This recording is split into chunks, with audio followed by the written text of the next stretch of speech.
Well, as you said, good morning, everyone. Welcome. So glad to have you here. Of course, this meeting is being held hybrid. We have several participants online. I'm not sure the number right now, but we had over 200 people registered to participate. Of course, we're more than happy to have people here in the room as well, live with us at the Secretariat. And my Deputy Secretary General, Nigel Casimir, is really the brain behind this event today. So I want to thank him for the hard work that he's put in. Thank the participants as well for all of the interest. The Internet Governance Forum, now in its 19th year, actually it's one of the oldest running Internet Governance fora in the world. And it's an opportunity for all stakeholders to discuss the issues around the Internet. Because we use the Internet every day, but many people don't really think about how it runs, who runs it, what are the key organizations involved, not just from a technical perspective, the domain name system and the URL, you mentioned ctu.int and so on, but how does all of this really come together? What are the key organizations behind it? Right. And one of the things we try to do in the Internet Governance Forum is to make the public aware of some of the key organizations. Really pleased to be joined this week, for example, by the Internet Corporation for Assigned Names and Numbers, and most people don't even know about. It's called ICANN. Most people don't know about it, but it has a very critical role. It makes all of the Internet stuff work. Right? Without them, then we wouldn't have an Internet. But we also have the American Registry for Internet joining us this week, as well as the Latin American and the Caribbean Registry. And there are several other organizations involved, the Internet Society. And one of the key things we do is actually just to make people aware of these organizations and how policy is developed around the Internet. So it doesn't just happen. Technology standards evolved. Certainly the Internet has evolved since it first was developed as a research project. Now we have things like social media. Facebook wasn't a thing when the Internet was invented. So now we have things like misinformation, cybersecurity.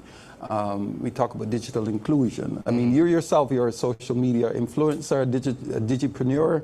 So it has given rise to all of these wonderful things, and therefore the forum is an opportunity for all of these various stakeholders to come together and talk about how we would like the Internet of the future to evolve. Right.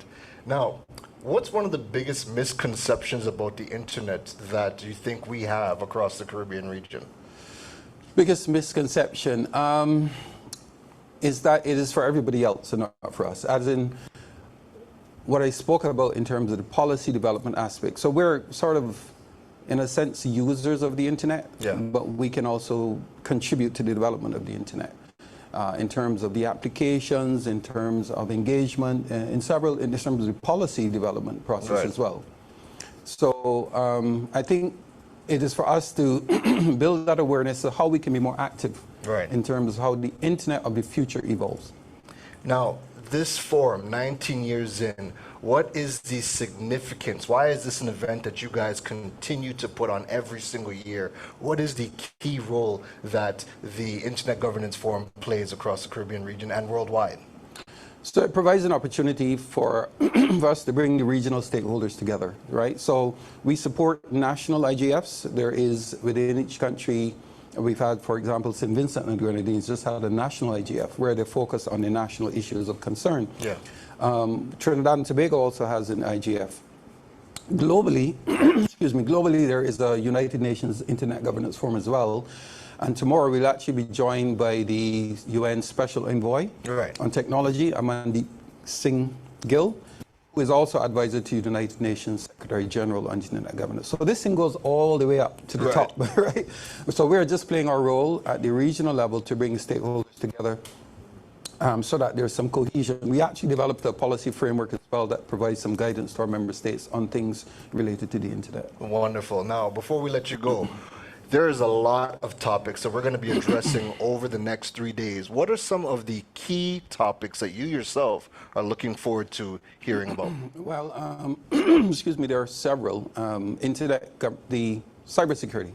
Cybersecurity is one that is ever present because the issue of cybersecurity It's important to ensure, of course, that all your information stays secure. As you do business on the internet, you want to make sure that you don't get hacked, your account doesn't get stolen. We'll also be looking at misinformation, I believe is one of the things that we're looking at. Artificial intelligence, which is a very, very hot topic. With ChatGPT, the advent of ChatGPT, I'm sure everybody here has used it at some point.